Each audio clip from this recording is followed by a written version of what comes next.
Bonsoir à toutes et à tous et bienvenue dans cette édition spéciale de Entre nous soit dit. Ce soir, nous allons aborder un sujet hautement d'actualité, le drame humanitaire en Ukraine. Depuis le 28 février dernier, l'invasion russe a jeté sur les routes d'Ukraine des centaines de milliers de civils, notamment des femmes et des enfants qui cherchent à fuir les zones de combat et les bombardements. Ils se précipitent vers les frontières du pays, en particulier celle avec la Pologne.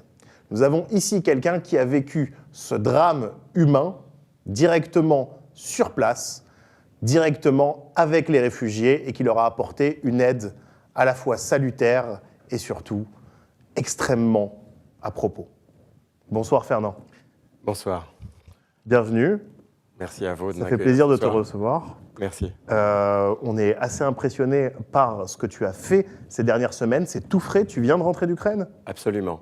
Alors, la première chose, je ne suis absolument pas seul dans cette aventure qui a duré pour moi près de 12 jours, puisque je fais partie de cette première équipe qui s'est implantée en fait en Ukraine.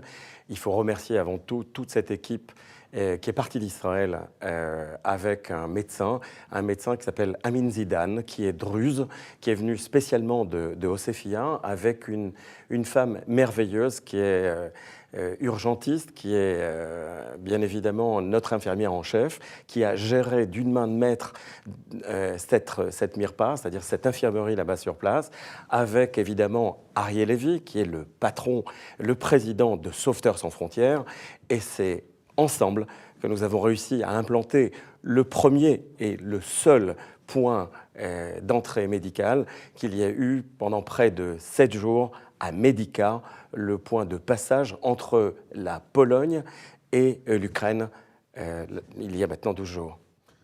Avant d'en arriver à cette histoire à la fois humaine et à la fois tragique, j'imagine que tu as dû être témoin de choses très particulières que tu vas nous décrire. Oui. Comment toi, tu en es venu à l'aide humanitaire ? Quel est ton background sur ce sujet-là ? Alors, l'aide humanitaire, c'est avant tout d'aimer les autres. Et je crois qu'il est important, lorsqu'on veut avoir une carrière sociale ou une carrière politique, c'est avant tout de travailler pour l'autre et de prouver qu'on travaille pour l'autre. Ce n'est pas seulement de faire des promesses, on dirait seulement je vais faire un don et tout va bien. Il faut aussi s'impliquer. Et je crois qu'aujourd'hui, on voit dans notre société des gens qui font beaucoup de copier-coller sur Facebook et beaucoup de copier-coller dans les réseaux sociaux et qui, en fait, aimeraient bien s'impliquer, mais s'impliquent pas encore suffisamment. Donc, il y a quelques années, il y a plus de 15 ans, je me suis rapproché de 2 associations. La première, c'est l'association de défense des droits de l'enfance en fait en Israël, une association qui est la première association israélienne qui défend les droits des enfants liés à des problèmes de violence auprès des enfants. Et la seconde association qui nous amène ici ce soir, mais on verra qu'il y a aussi des problématiques de violence aussi parmi les réfugiés, et je les ai vus de près, je vous donnerai aussi quelques exemples.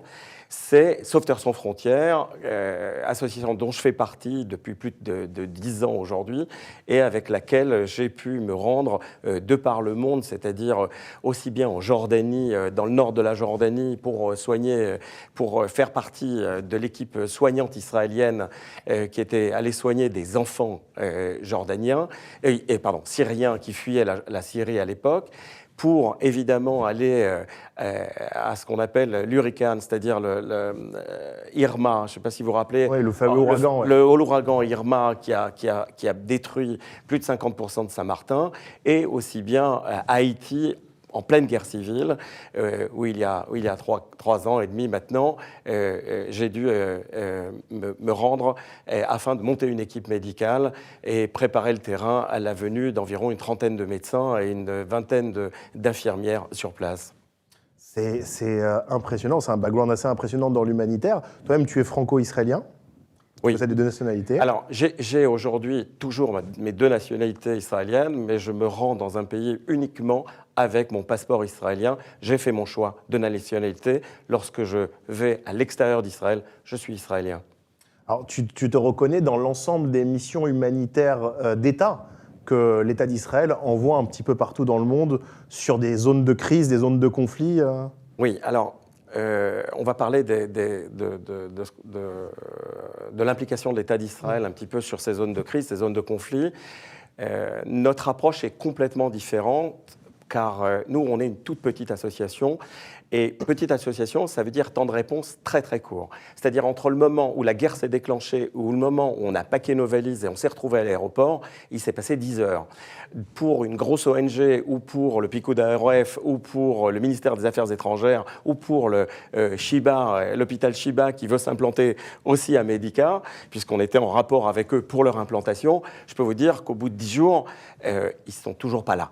D'accord ? C'est-à-dire que lorsqu'on est petit, la chance qu'on a, c'est qu'on peut immédiatement, en un temps record, en l'espace de 12 heures, 14 heures, arriver avec une équipe restreinte. Comme je l'ai dit précédemment, je les ai évidemment nommés. Les 4 personnes qui font, elles, qui sont là pour donner des soins médicaux en l'espace de 14 heures. Les ONG en général, et on a vu beaucoup, par exemple, l'Union européenne qui est venue. Comment ça se passe pour ces organismes? En général, ils arrivent, ils font le tour de tous les points d'entrée, de tous les points de frontière entre l'Ukraine et la Pologne, et après 3 jours, ils décident dans quel point ils vont s'implanter. Donc tout ça, ça fait en général entre 4 jours et 7 jours qui sont malheureusement perdus.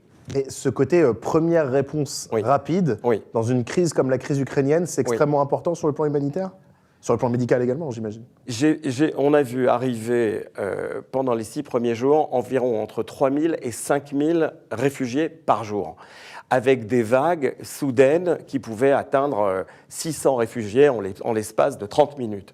Je peux vous dire que s'il n'y avait pas eu de réponse médicale et si nous n'avions pas été là à ce moment-là, il y aurait eu par jour entre 100 et 200 personnes sans soins. Alors, on a eu 2 catégories de personnes, de réfugiés dans cette première phase. La première catégorie, c'était évidemment les Ukrainiens, qui en général, plutôt les Ukrainiennes avec leurs enfants, les femmes dont vous parliez dans l'intro, ces femmes qui arrivaient par autobus climatisé, qui descendaient du bus. Et là, on avait grosso modo une médecine qui était une médecine de pédiatrie, une médecine familiale, classique pour des familles. Et on a eu aussi une deuxième catégorie qui est devenue en même temps tous ces émigrés qui étaient émigrés en Ukraine, c'est-à-dire des personnes qui venaient du Congo, du Cameroun, du Maroc, qui venaient aussi du Népal, qui venaient d'Inde et qui sont venues elles aussi en tant que réfugiés, mais ces personnes-là n'ont pas eu accès à ces autobus. Ils sont venus à pied pendant 5 jours, à travers des forêts, à travers la neige, à travers des conditions climatiques absolument terribles, entre -1 et -7 degrés Celsius. Donc, lorsque vous avez cette deuxième catégorie de population qui arrive aussi avec des blessures, et pas seulement des blessures de gerçure ou de froid ou des choses comme ça, si on n'avions pas été là, ces personnes n'auraient pas eu de soins pendant encore quelques jours. Ça aurait pu entraîner des séquelles importantes. Parmi ces étrangers présents en Ukraine, qui subissent en quelque sorte, comme tu le décris, une double peine, celle d'être prise dans la guerre et celle d'être étranger au sein d'un pays qui a su accueillir dans ses universités, dans ses instituts de formation beaucoup d'étrangers et qui, en cas de crise, se retrouvent démunis. Est-ce qu'il y avait un embryon d'organisation par nationalité ou c'était totalement dispersé? Dans les 5 premiers jours, nous étions la seule tente à Medica. Au bout de 7 jours, 8 jours, 10 jours, il y avait un nombre incalculable de tentes et d'ONG, Dieu merci, qui sont arrivées. D'accord ? Je crois qu'il est important de comprendre, c'est que l'origine de Sauveteurs sans frontières, ça a été en 2004, en Judée-Samarie. Et l'idée de Ariel Lévis, c'était de dire, nous qui avons ce savoir-faire au niveau médical, puisque lui-même est Chovesh Bachir, c'est-à-dire qu'il peut soigner en état de crise et en état d'urgence, il serait bon qu'on puisse transférer ce savoir et ce savoir-faire dans tous les pays du monde. Et ainsi, il a pu arriver dans 14 autres pays, en fait, de par le monde. Maintenant, pour revenir au point médical, au point de frontière, qui est le point d'aujourd'hui, on a été pendant près de 5 jours le seul point d'entrée médical avec le seul médecin, la seule infirmière et pendant la journée et le soir, dans la nuit, puisqu'il y avait une seconde équipe, nous avions 2 médecins qui sont 2 médecins américains qui étaient là en permanence et qui ont fait les 7 premières nuits. C'est assez important parce que quand la guerre a commencé le 28 février, elle n'a pas pris de surprise tout le monde, mais oui. Quand même, quel a été à ce moment-là le degré de préparation des autorités ukrainiennes ? Alors, en Ukraine, moi je m'y suis rendu qu'après le 3e jour. Je peux dire qu'en dehors de la police des frontières, il n'y avait strictement rien de près le 1er et le 2e jour. À partir du 2e jour, il y a eu la mise en place dans les écoles de Pologne de la ville la plus proche, des dortoirs avec 400 lits, 500 lits, 600 lits, 700 lits. Et au bout du 2e jour, il y a eu un balai d'autobus qui faisait sortir tout simplement ces réfugiés de l'endroit de la frontière vers les grandes villes avoisinantes. Ceci étant dit, nous avions nous-mêmes organisé des transports vers Paris, vers l'Allemagne et vers même la Suède. Aucun réfugié ne voulait s'expatrier et tous voulaient rester dans un périmètre très proche de quelques kilomètres maximum à côté de la frontière. C'est ce qui explique que la Pologne a reçu l'immense majorité pour l'instant des réfugiés. Voilà, parce que tous ont l'idée de revenir quand ça sera fini dans 15 jours. D'accord, alors tu penses que c'est l'état d'esprit un petit peu sur place ? Parmi les gens qui fuient et qui sont à ce point de passage frontière, qui recherchent une aide médicale, c'est vraiment que dans les prochaines semaines, il va y avoir une solution, quelle qu'elle soit, à ce conflit ? Moi, je ne suis pas devin. La seule chose que je puisse dire, c'est qu'aujourd'hui, leur intégration dans les centres d'intégration autour se passe relativement bien. Très peu d'entre eux veulent quitter cette zone. En dehors, évidemment, des Ukrainiens qui veulent monter en Israël, mais je pense que ça sera peut-être l'objet d'une autre question dans ce débat.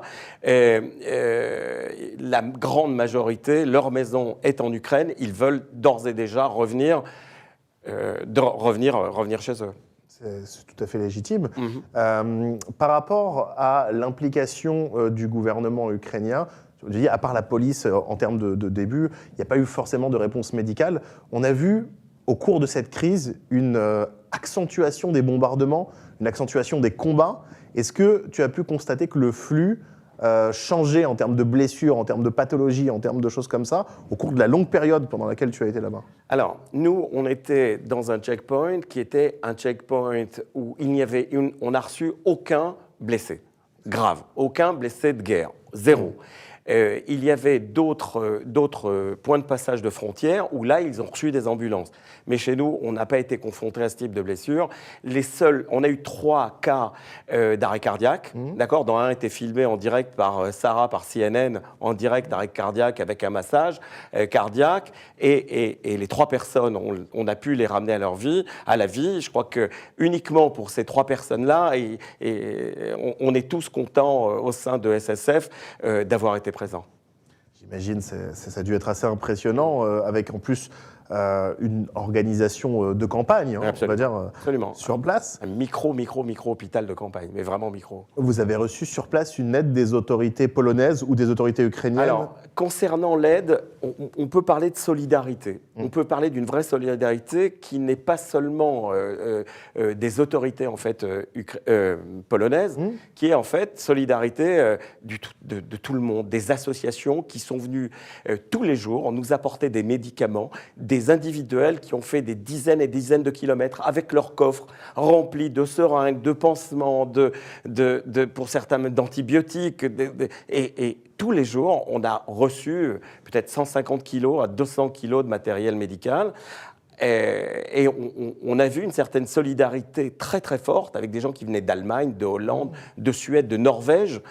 Et c'était très très très émouvant. Je peux vous dire un truc, c'est que tous les jours, nous avons reçu au sein de notre équipe des appels, bien évidemment, de la rabbinite de Lvov, de Lviv, d'accord, qui nous disait, écoutez, on a un problème ici à Lviv de médicaments, on a un problème à Odessa, on a un autre problème à Ouman, et on recevait tous les jours une liste de médicaments à faire passer, des médicaments qui manquaient, des garrots d'accord, puisqu'on est en la Tagadem. base, hein. Voilà, le garrot tourniquet, cette fameuse invention israélienne qui permet justement de parer au plus pressé lorsqu'il y a des épanchements, un petit peu de sang, etc. Et donc l'idée, c'était quoi? C'était de leur faire parvenir ce matériel. Donc après le deuxième jour, on s'est dit, il faut quand même qu'on passe la frontière depuis la Pologne vers l'Ukraine avec au moins 150 kilos de matériel. Donc je me suis porté volontaire et je suis allé jusqu'à Lviv. Et c'était très simple, sachant qu'on ne pouvait pas passer nous-mêmes avec une voiture polonaise parce que dès l'instant où vous passez la frontière, vous n'êtes pas assuré. Donc on ne pouvait passer qu'avec l'aide de camions qui ont ces assurances un peu particulières. Donc j'ai vu 3 camions qui amenaient des médicaments et de la nourriture pour chiens et pour chats. Je leur ai demandé des Allemandes qui arrivaient de Berlin, qui avaient fait 13 heures de route pour apporter vraiment de la nourriture. Et on a chargé 150 kilos. Et le troisième jour, j'ai amené donc 150 kilos de médicaments et 2 viandes cachères aussi à la rabbinite Esther de Lviv. Ça m'amène à une prochaine question.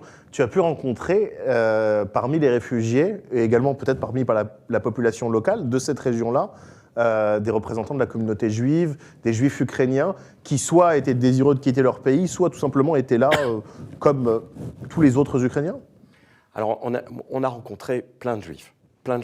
On a rencontré d'abord...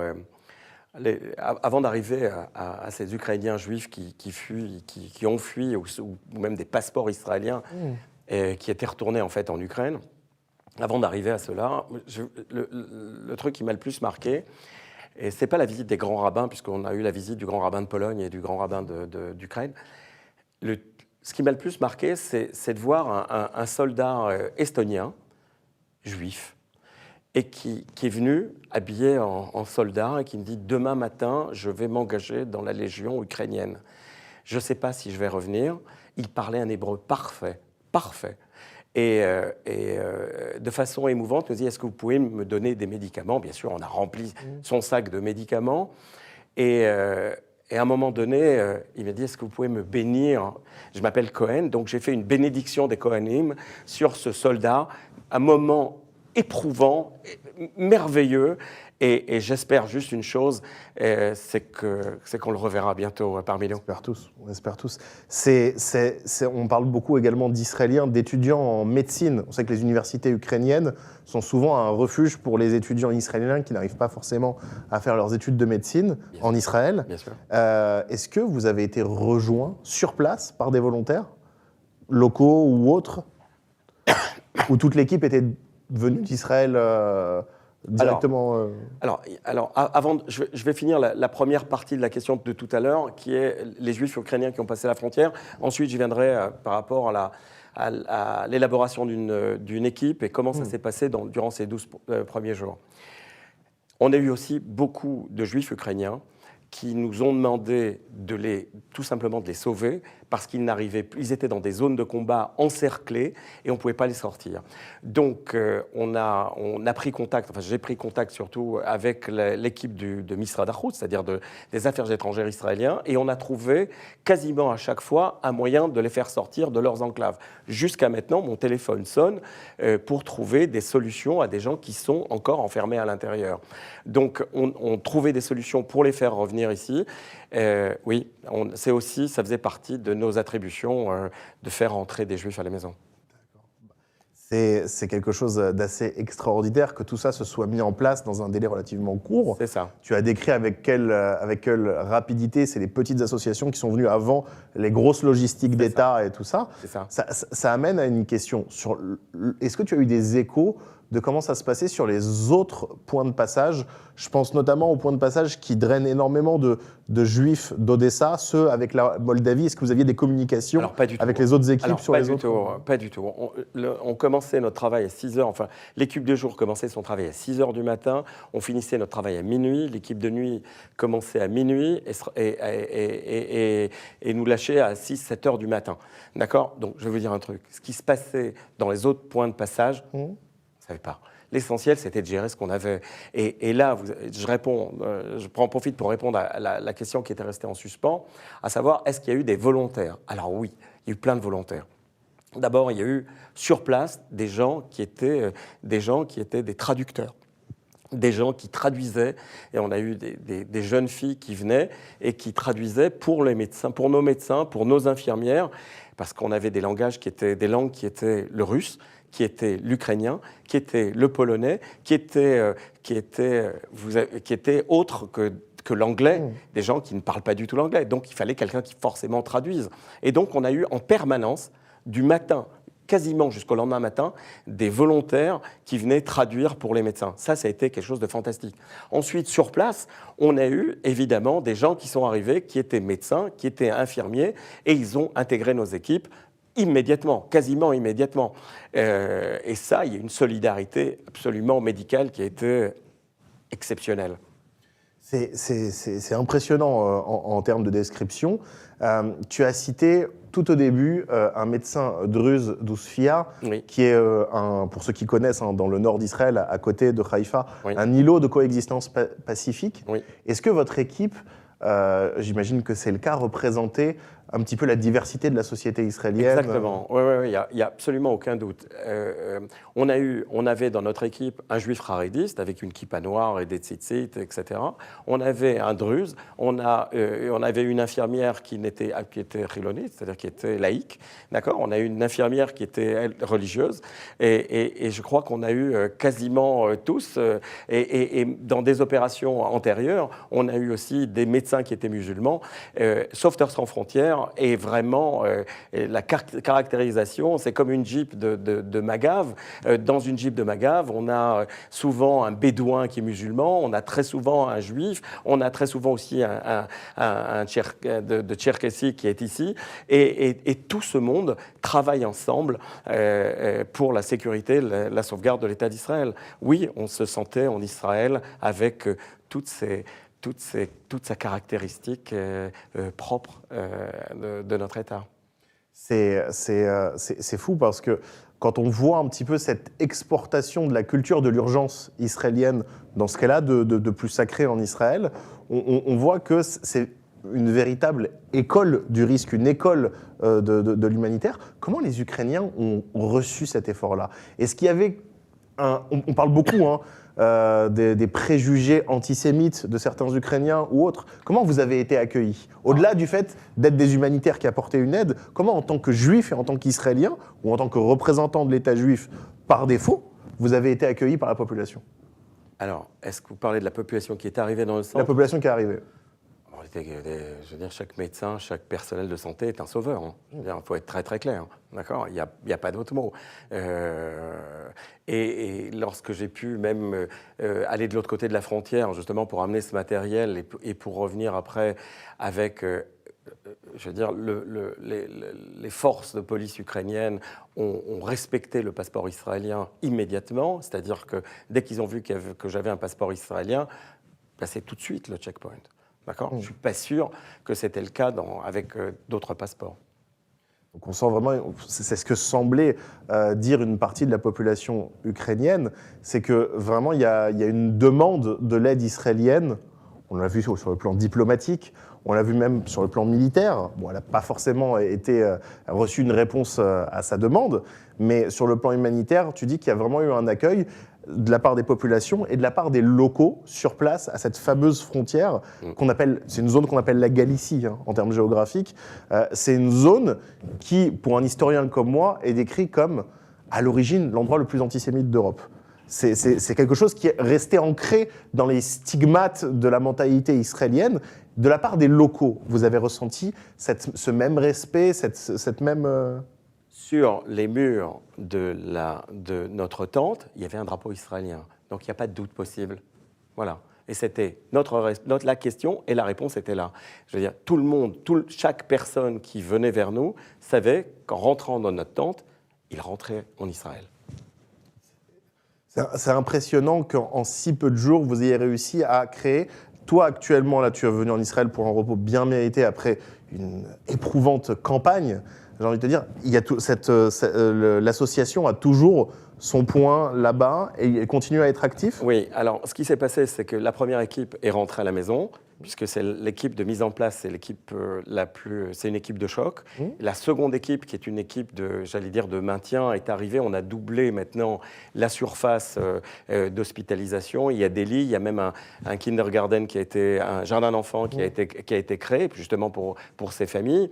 Et maintenant, on a une dimension qui est encore un peu plus grande, on a maintenant une grande tente énorme qui doit faire quasiment 100 mètres carrés et une seconde qui fait 20 mètres carrés. Donc tout ça, c'est pour dire que les équipes se sont grandies maintenant, puisqu'aujourd'hui, on doit avoir pendant la journée une dizaine de volontaires. Pendant la nuit, on a maintenant 6 volontaires.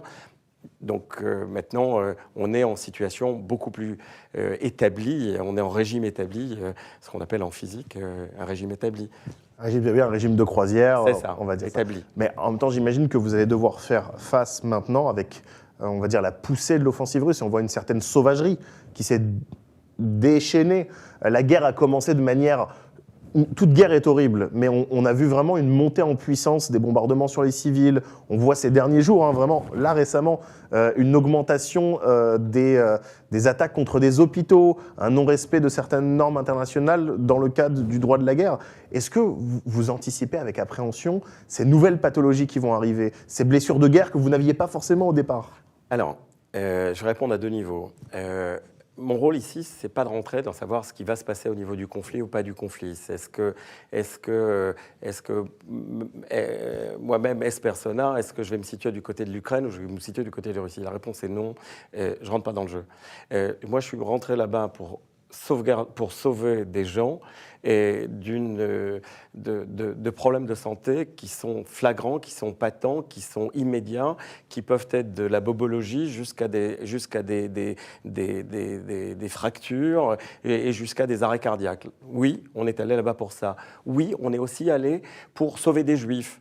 Et parce qu'il faut le dire de façon très très claire, même si ce n'est pas le souhait premier de Sauveteurs sans frontières, puisque, comme je l'ai dit, c'est une association qui est humanitaire, et totalement, elle ne fait pas la différence entre les juifs et les non-juifs, pas question de faire de différence, surtout en Galicie, d'accord, ça serait malvenu de notre part, et c'est bien que vous le rappeliez. Je dis aussi la chose suivante, c'est que moi je suis allé là-bas aussi pour sauver des juifs. Et aujourd'hui, il faut être clair. Je ne sais pas dans quelle mesure les combats vont être plus terribles demain ou après-demain. L'essentiel, c'est qu'on puisse continuer à soigner les gens. On est prêt, on a tout le matériel qu'il faut, on a des antibiotiques par voie intraveineuse, on a passé environ 800 ou 900, voire 1000 garrots tous les jours. On a tout ce qu'il faut pour répondre au point médical où nous sommes, à une médecine d'urgence immédiate. Ça amène à une question difficile, mais il faut la poser. Les combats évoluent, les cartes changent. Est-ce que vous continueriez votre effort humanitaire et médical si cette région frontière venait à passer entre les mains des forces russes ? Moi, je me suis rendu en Jordanie. Je me suis rendu dans des camps de réfugiés où, je vous assure, ils étaient tous très, très, très antisémites et très, très, très anti-israéliens. Puisque, vraiment, avec l'association Sauveteurs sans frontières, on fait de l'humanitaire. On ne fait pas de politique. Si vous voulez m'interviewer au niveau politique, ça sera... C'est pas le sens de ma question. Pardon. Le sens de ma question, c'est s'il y avait un changement de domination politique qui amène des risques pour l'équipe, est-ce que vous continueriez à rester sur place ? Alors, je pense qu'il y aurait certains de l'équipe qui rentreraient à la maison, c'est une évidence, on ne peut pas non plus les obliger à rester et à risquer leur vie, et certains qui resteraient, ou peut-être moi-même, je serais amené à retourner là-bas. La réponse est oui. D'accord.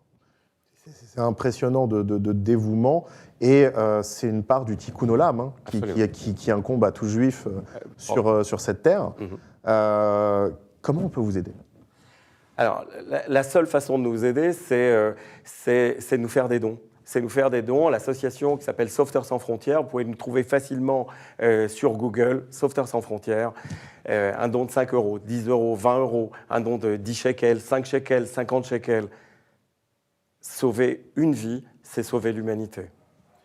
Et est-ce que vous pensez que les Israéliens, ou est-ce que, je vais poser deux questions différentes. Est-ce que vous pensez, c'est une question très personnelle, que les Israéliens sont au niveau de l'enjeu humanitaire qui leur tombe dessus, alors que pour une fois c'est un théâtre d'opération qui n'est pas proche d'eux, on est habitué, on est un pays habitué à la guerre. Pour une fois, la guerre, c'est quelque chose qu'on regarde chez les autres. Et paradoxalement, on la voit en Europe, là où on l'a soupçonné le moins depuis une vingtaine d'années. Est-ce que vous pensez que les Israéliens sont à la hauteur de cet enjeu-là ? Ah oui, oui, aucun doute. Je veux dire, en 2010, nous, en tant que Sauveteurs sans frontières, on est arrivé à Haïti. Picouda Oref est arrivé une semaine après. À Mexico, pareil. En Grèce, pareil. La réponse est oui, quel que soit le théâtre d'opération, que ça soit pour nous ou que ça soit pour la structure de l'État d'Israël militaire ou diplomatique, oui, Israël est à la hauteur, sans aucun doute. C'est quelque chose qui travaille la population israélienne pour des raisons évidentes de population. On a en Israël près d'1,5 million de citoyens de l'ex-Union soviétique. L'Ukraine, à l'époque, était la région qui comptait le plus de juifs dans toute l'Union soviétique. Le sentiment de l'Israélien d'origine russe et d'origine ukrainienne qui revient au pays. Vous en avez croisé, vous avez croisé des Ukrainiens qui avaient les passeports. Oui. Est-ce que c'est que Israël fait assez ou est-ce qu'on pourrait faire beaucoup plus ? Israël reste toujours le refuge du peuple juif. Voilà, c'est la seule réponse possible, c'est que même si on est monté en Israël, même si on est descendu d'Israël, c'est-à-dire qu'on s'est retrouvé à l'étranger ou en Ukraine, dans ce cas précis, tout le monde, chaque juif ukrainien, chaque Ukrainien israélien, puisqu'il était monté par le passé en Israël, sait qu'à tout moment, il peut monter en Israël et il peut avoir une maison en Israël. Merci beaucoup. Merci à vous. Et bon courage. S'il y a un éventuel retour, on sera à vos côtés. Merci à vous. Merci Fernand Cohen-Tenouji. Merci à l'association Sauveteurs sans frontières. Merci à vous pour avoir regardé cette émission spéciale sur la situation en Ukraine et sur les efforts humanitaires des associations israéliennes en Ukraine. Je pense qu'on peut souhaiter le meilleur à cette association et petite dédicace à Galit qui d'habitude assure cette émission.